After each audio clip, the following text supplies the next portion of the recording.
Memang IHSG ini perlu sentimen yang baik-baik atau yang positif-positif begitu ya agar berada di zona hijau, tapi usai libur panjang dan juga mengamati berbagai sentimen ya di tengah adanya eskalasi atau ketegangan antara Iran dan juga Israel. Sebetulnya seberapa besar ketegangan ini dapat memberikan dampak kepada pergerakan IHSG dengan di hari ini begitu, utamanya juga setelah libur yang cukup panjang, libur Lebaran. Mbak, silakan. Oke, untuk bursa saham kita nampaknya banyak resiko eksternal ya yang muncul ya. Jadi memang cukup berpengaruh juga adanya eskalasi perang dari Iran dan Israel ya. Tapi selain itu, ini kita runtut dari pas liburan ya. Jadi waktu itu ada rilis inflasi Amerika juga yang nyatanya lebih panas dari perkiraan, dan hal tersebut juga membuat indeks dolar menguat, bahkan di penutupan kemarin sempat spike ke 106.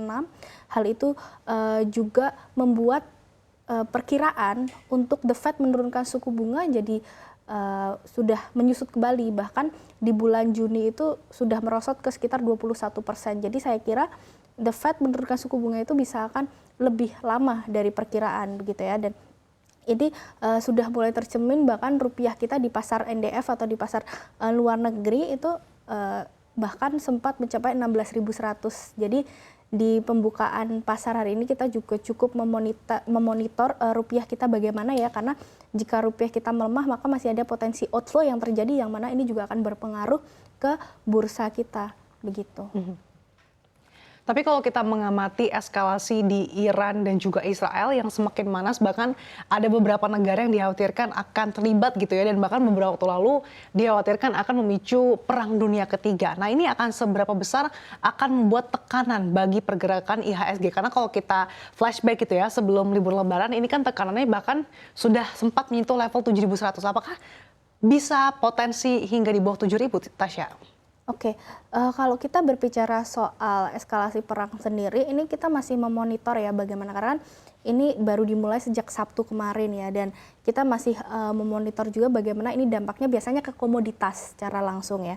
Dan komoditas itu biasa yang terkena pertama adalah minyak sendiri ya, dan minyak untuk Brent sudah di kisaran 90 US dollar per barel ya. Jika ada kenaikan pasti ini kan akan menekan inflasi, terutama kalau di Amerika yang saat ini sedang panas. Jika minyaknya naik maka inflasi akan sulit turun, sehingga prospek ke capital market juga akan tertekan juga. Tapi sebaliknya kalau di Indonesia kita kan punya ini ya, komoditas yang menjadi andalan kita juga. Jadi selain ini menjadi sentimen negatif untuk pasar secara keseluruhan karena inflasinya yang sulit turun, tetapi di satu sisi kita akan ada mendapat berkah gitu, karena komoditas-komoditas misalnya seperti minyak, kemudian batu bara, bahkan juga karena emas juga sedang tinggi-tingginya, ini juga akan berdampak ke komoditas yang lain.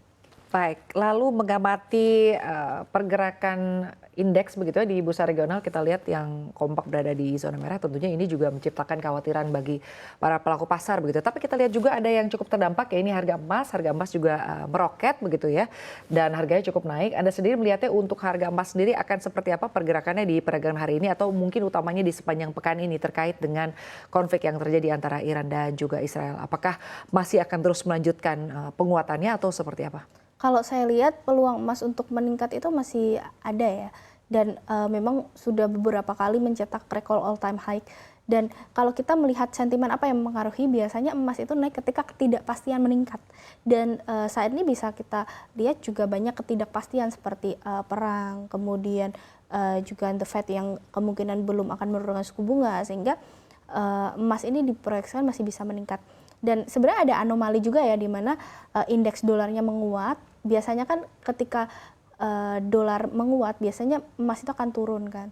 Dan tapi sekarang itu harga emas naik, tetapi indeks dolar juga meningkat begitu. Dan saya lihat ini lebih karena ketidakpastian gitu. Jadi pasar ini dibayang-bayangi oleh kapan The Fed akan menurunkan suku bunga, tetapi mereka juga tidak boleh terburu-buru karena inflasinya sedang panas, ekonominya juga masih kuat, daya beli di sana juga masih tinggi begitu, dan harga minyak juga potensi masih akan meningkat karena ada perang tersebut. Untuk potensi kenaikan harga minyak saat ini kan di kisaran $90 per barel. Apakah ini ada potensi kembali di atas $100 seperti ketika terjadi eskalasi antara Rusia dan juga Ukraina beberapa tahun lalu?